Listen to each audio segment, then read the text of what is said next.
Les sanctions chinoises, vous en pensez quoi? Bon, les Chinois, si vous voulez, ils sont partis de l'idée que maintenant, leur idée assez simple, c'est qu'il fallait qu'ils bâtissent des infrastructures. Rappelez-nous le fait, rappelez-nous le fait que les Chinois aient imposé des taxes sur les produits américains. Ils ont mis quelques taxes sur les produits qu'exportaient un certain nombre de sénateurs ou de représentants républicains dans les États qui comptaient. Donc ils ont bien regardé de façon à maximiser la souffrance pour le gars local. Bon, ben ça c'est de bonne guerre, si j'ose dire. Ça n'a guère d'importance. Ça prouve simplement qu'ils ont une ambassade aux États-Unis qui fait bien son boulot, qui comprend comment faire mal, taper de façon ponctuelle pour faire mal. Mais je voudrais revenir à une notion qui me paraît tout à fait essentielle pour comprendre ce qui risque de se passer, c'est dans les marchés financiers. Tous les travaux qu'on fait en ce moment sur l'économie behavioral dans notre société montrent que vous avez deux régimes. 80% du temps, le marché est rationnel, c'est-à-dire que les valeurs n'ont pas de relation les unes avec les autres, elles sont décorrélées, et le marché n'a pas de mémoire. C'est-à-dire que le fait qu'il ait baissé hier n'a aucune importance sur le cours d'aujourd'hui. Bon. Ça se passe 80% du temps. Et à peu près 20% du temps, vous rentrez dans une période où d'un seul coup, le marché se met à avoir de la mémoire. Il baisse parce qu'il a baissé ou il monte parce qu'il a monté. Et pour analyser ça, vous utilisez les mathématiques des catastrophes, c'est-à-dire les mathématiques des tremblements de terre, des avalanches, etc. C'est une forme très spéciale de mathématiques. Et ce qui se passe à ce moment-là, c'est très intéressant, c'est qu'à ce moment-là, personne ne peut contrôler la bête. C'est-à-dire qu'une fois que la bête se met dans ce régime-là, c'est comme si vous passiez de l'eau à la glace. C'est un régime physique différent. Vous pouvez contrôler un marché qui reste rationnel, c'est-à-dire 80% du temps. À partir du moment où il devient irrationnel, il devient incontrôlable. Et c'est ce qui s'est passé en 2002, en 2000, c'est ce qui s'est passé en 2007, 2008, 2009. Et donc, la question, c'est est-ce qu'on est à la veille de passer dans un marché irrationnel où les marchés se mettent à avoir de la mémoire? Et on n'en est pas loin. Parce que, grosso modo, c'est ce qui est en train de se passer. Olivier. En fait, c'est la théorie du chaos. C'est aujourd'hui, tous les modèles de risque, tous les modèles de sont marché sur les 80%. sont sur la loi de Gauss. C'est ça, tout simplement. C'est-à-dire que l'essentiel des événements arrive dans une mesure de un écart type ou deux écarts types maximum de chaque côté. Le problème, c'est que on sait depuis les travaux de Mandelbrot, etc., on sait que ça ne marche pas.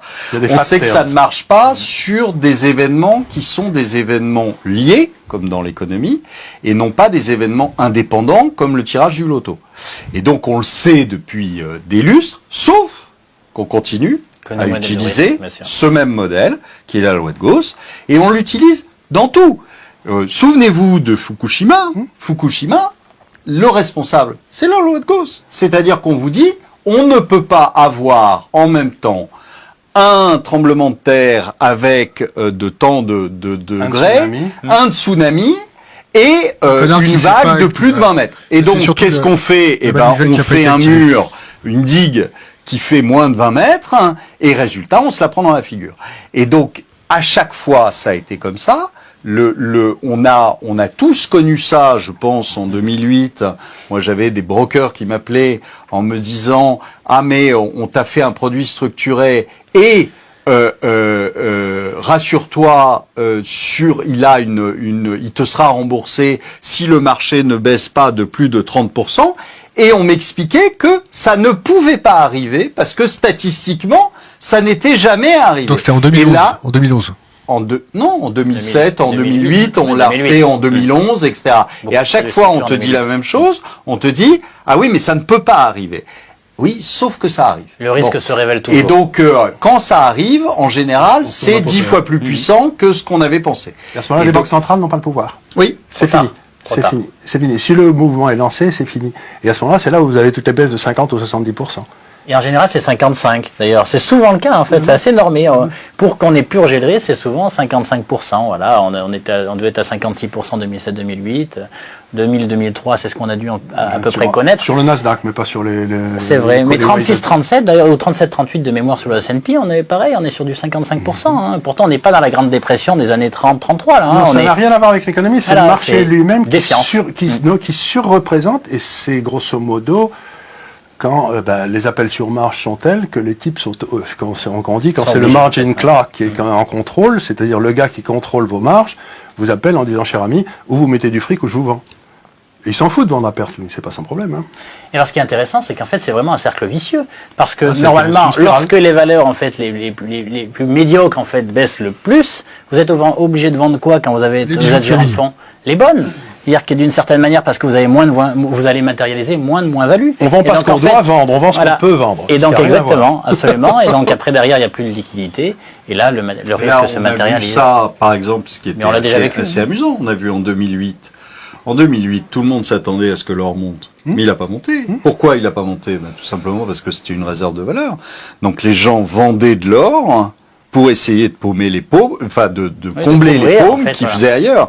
Et donc, même un actif qui est considéré comme un actif refuge est vendu à ce moment-là et baisse à ce moment-là parce qu'il faut payer les paumes qu'on n'avait pas prévues ailleurs. C'est intéressant. En gros, lorsque ça se retourne, tout devient corrélé. C'est-à-dire que tout est bâti, on se dit non, ça du coup, on va prendre une position, on va se diversifier. Ça, c'est le mot à la mode. La diversification ne marche pas. Dans les cas de distribution, il n'y a pas de diversification. Et on vous dit toujours, ne vous inquiétez pas, le risque est géré parce qu'on diversifie. Sauf qu'en réalité, quel que soit finalement le type d'actif, ils réagissent tous de la même manière. C'est-à-dire que la diversification marche quand elle ne sert à rien. Ouais, absolument. Et dès qu'elle serait vraiment utile, elle ne marche plus du tout. Et puis, il y a aussi une espèce de standardisation de la gestion aujourd'hui, c'est le value qui fait qu'avec avec tout ce qu'il y a de modèles et d'ordinateurs, de robots, etc., aujourd'hui, dans les gestions, vous avez systématiquement, en gros, les indices moins une valeur ou les indices moins deux valeurs,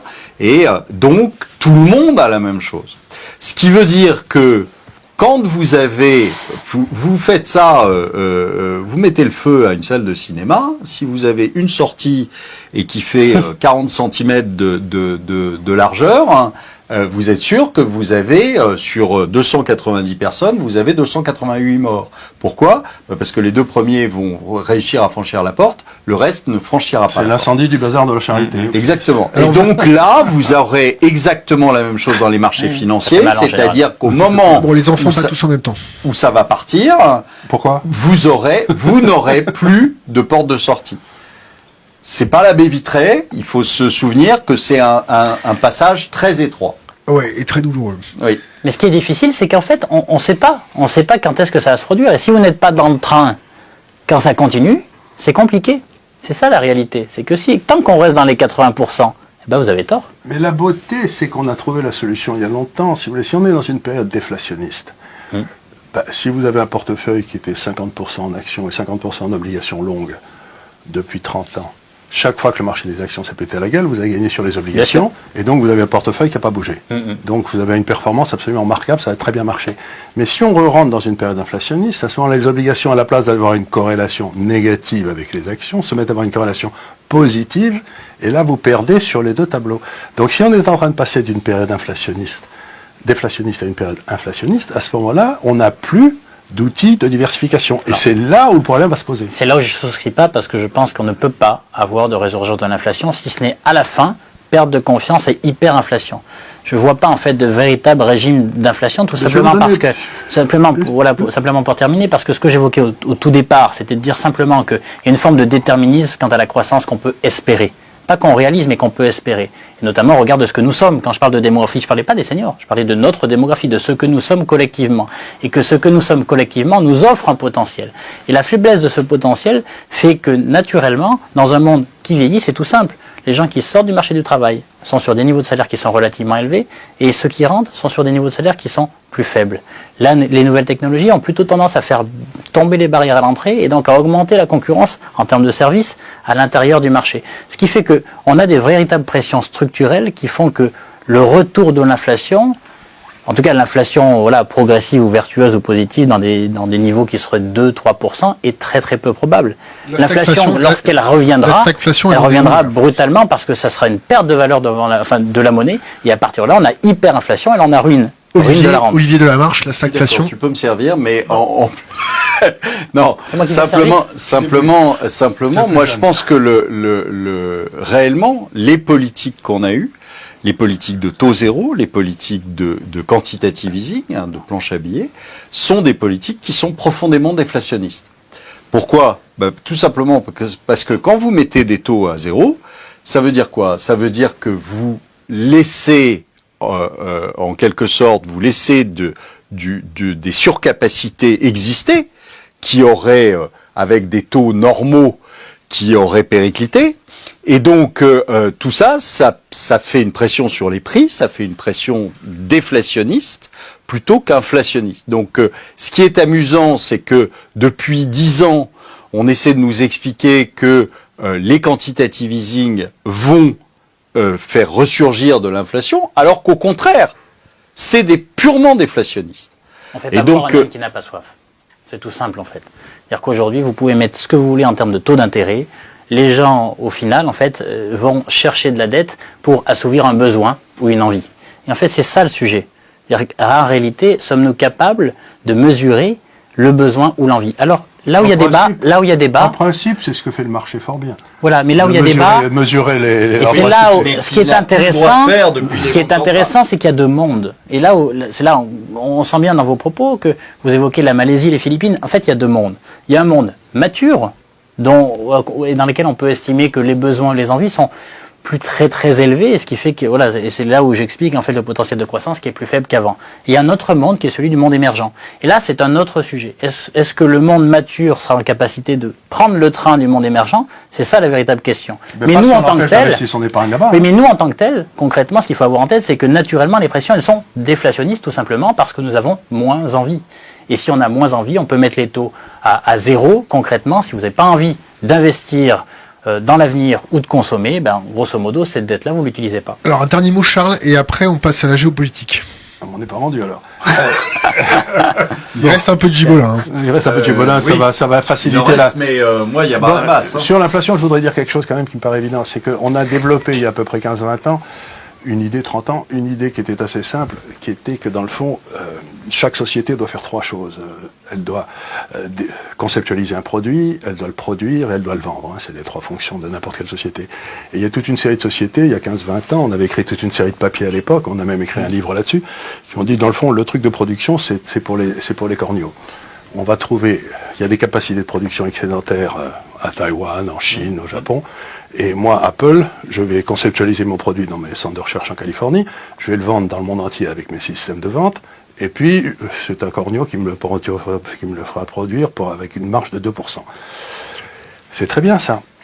Mais comme tout le monde n'a fait que optimiser le produit, la capacité de production des autres, pas de soi, il y a toute une série de sociétés aujourd'hui qui se retrouvent sans capacité de production. Mais si maintenant vous êtes Apple, vous allez voir Samsung et vous dites « j'ai besoin de 10 millions d'écrans plats pour mes téléphones ». Samsung vous dit ben, « vous savez quoi ?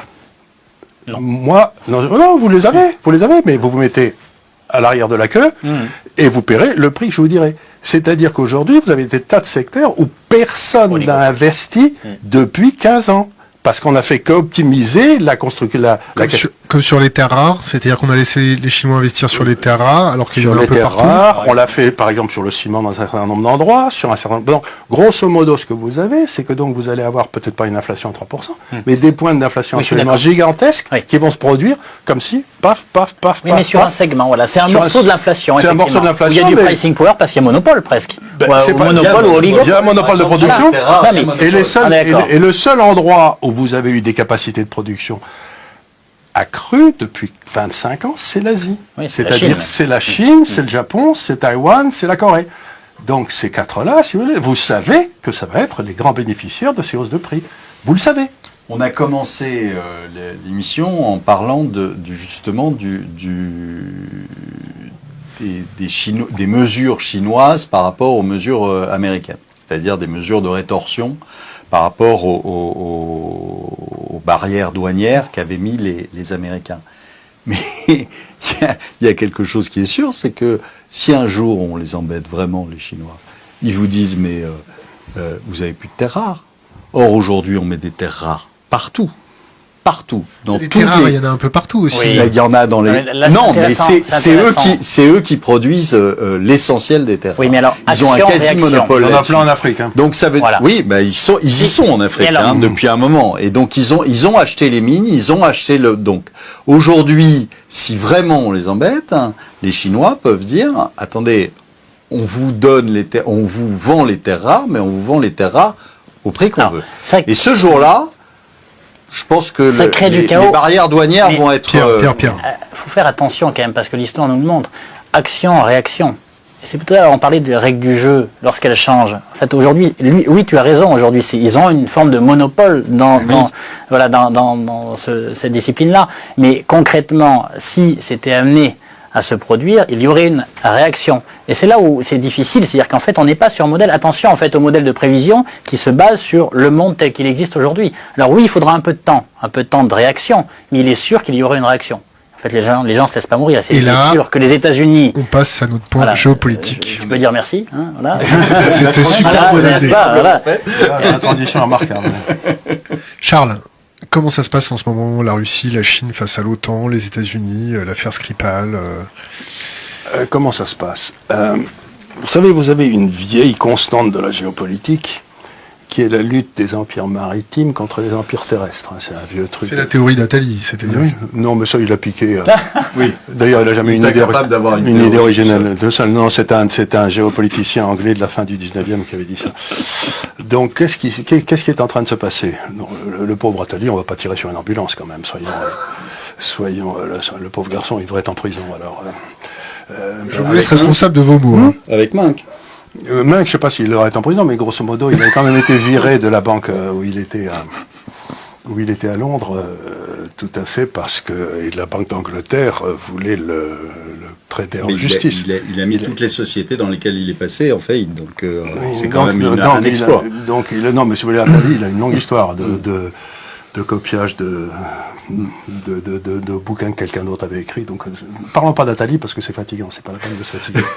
C'est un type qui n'a aucun intérêt. Mais voyons un petit peu plutôt ce qui se passe. Qu'est-ce que ça veut dire? Si on réfléchit longuement comme ça un petit peu, on se dit, dans le fond, qu'est-ce que fait la Chine? Elle est en train de développer des chemins de fer qui vont aller de Pékin à Duisbourg. C'est fait maintenant, vous savez, ça passe comme ça. C'est la première fois dans l'histoire moderne que les produits chinois ou les produits européens ne vont pas être contrôlés par la marine américaine. Par le chapelet de perles des îles de Java, c'est ça? Oui, non, mais par la marine américaine. La marine américaine contrôlée, puisque tout le trafic se fait par la mer, maintenant il passe par la terre au nord de l'Himalaya. La Chine est en train fait des avances à la Russie, qui les a acceptées puisqu'on est suffisamment idiot pour se fâcher avec la Russie. Donc la Russie, il commence à y avoir un bloc Russie-Chine. Maintenant vous êtes l'Allemagne, c'est ça la vraie question.